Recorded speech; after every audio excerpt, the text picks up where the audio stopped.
Hello, welcome back to Artists and Woodcrafters. If this is your first time joining us, welcome. We're continuing our work on the Cengal coffee tin. As you can see, we've got it set up with our router sled here, getting ready to start the milling process. One of the things that we have to take care of is this small piece needs to be taken off before we can get started. So let's get to that right now.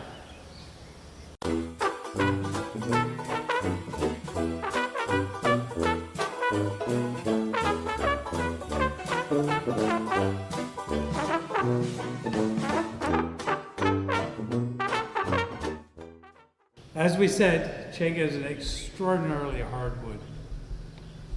Now with this piece cut off, we can now look at starting the milling process. They said this is a very, very hard wood. It's quite dry and it's ready to be worked. So let's get started.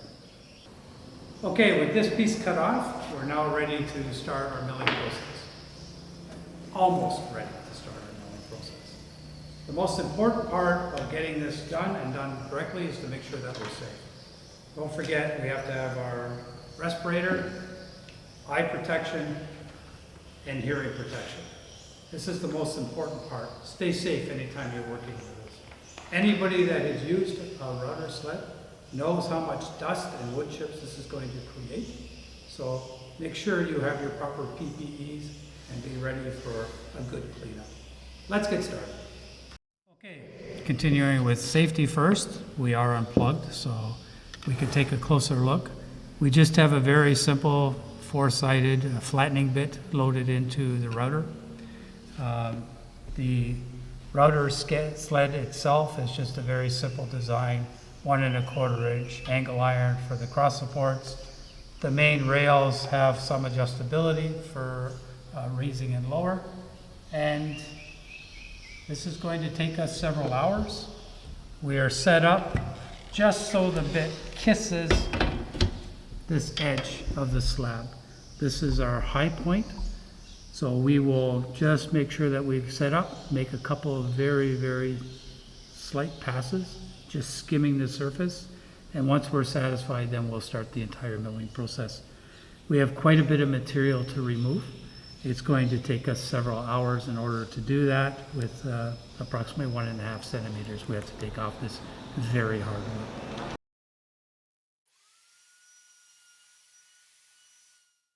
Okay, we've made our first couple of passes. You can see the natural shade of the Cengal coming through now. So our reference point is good. Everything is nice and smooth here. This is the high spot. So we're all ready to get started. So we'll get doing this in earnest now, and we'll see you in a little while.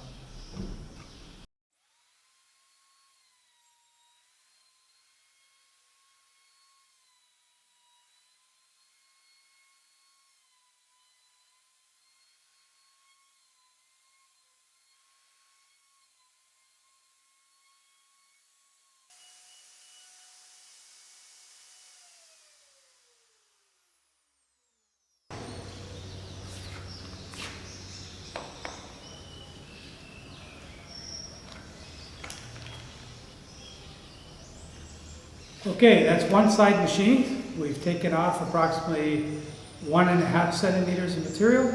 Let's get cleaned up and then we'll take a closer look. Okay, so let's take a closer look, see how the milling process went. You can see these lines in here. That's just from the bit. This is actually very smooth. So let's take a look at the areas that we were concerned about before the milling. We still have some slight cracks along the sides. That's not going to pose an issue. We have some really nice details, and you can see the color of the Cengal has really come through. We've got a nice dark edge and a nice lighter center. Once this is sanded, the grains will show up very nicely.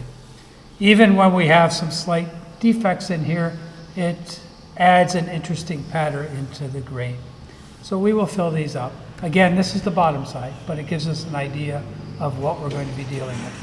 Okay, so moving around, we had the areas that damage we were concerned about.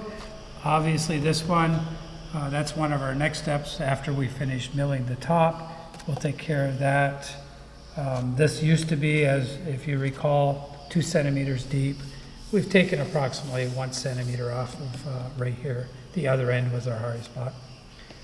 Where we had the delamination of the outside rings here, we can still see it. We will fix this up. I'm not sure if we really need to do a mechanical fastener in there. I think we can use some epoxy and makes this solid enough to get away with. Other than that, the only other area that we were concerned about is this little bit of damage all the way through.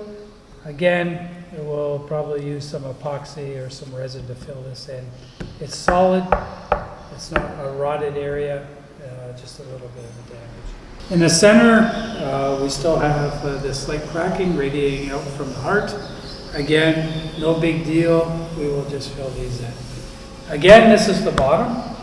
The next step, we'll flip it over, we'll start milling the top. Cleanup took us about an hour and a half to get rid of all this nice fine sawdust. This wood is so hard it does not come off in shavings, it comes off in very, very small little sawdust pieces. So we're all ready, we'll flip this over and we'll start milling the other side. Okay, so let's take a look at the opposite side, what we think at this point will be the top, and have a detailed look at what we have. So around here we have some cut marks, approximately 1/8 of an inch, 2 to 3 millimeters deep. This is the damaged area here. This is actually lower than these cut marks. So this will be our low spot when we're doing our milling. Again, we'll take a look at how this comes out after we're finished, but we're definitely going to have to do some repairs on here. Going around the edge, and we get to this area here. This is the loose area that we saw on the other side. It's not as bad on this side, so I think we'll be okay if we just use some adhesives, some epoxy to do the repairs to make sure that this is solid. Other than that, we're actually very flat. So we'll end up milling this entire thing probably down about 3 millimeters. The final thickness for the slab should be approximately 10 centimeters. So it's still going to be 4 inches thick, 10 centimeters, a substantial table. Looking forward to finishing off the milling. Welcome back. We've sped up a little bit. As you can see, we've finished milling the surface. We've removed all of our equipment and we've cleaned up all the sawdust and debris. The top side came out just as we anticipated. A couple areas we'll have to deal with a little bit of resin, a little bit of epoxy to adhere the crack on the side that we discussed earlier. Next steps, we'll just move on with a wire brush, a wire wheel, and a flapper to sand the edges to get rid of all the loose debris and leftover bits of bark. Other than that, I would like to thank our sponsors for this project, ATKC Hardware. Please visit them if you get a chance. They have e-hardware online. And if you like this and you want to continue watching, please think about subscribing. We appreciate it. Take care. We'll see you next time.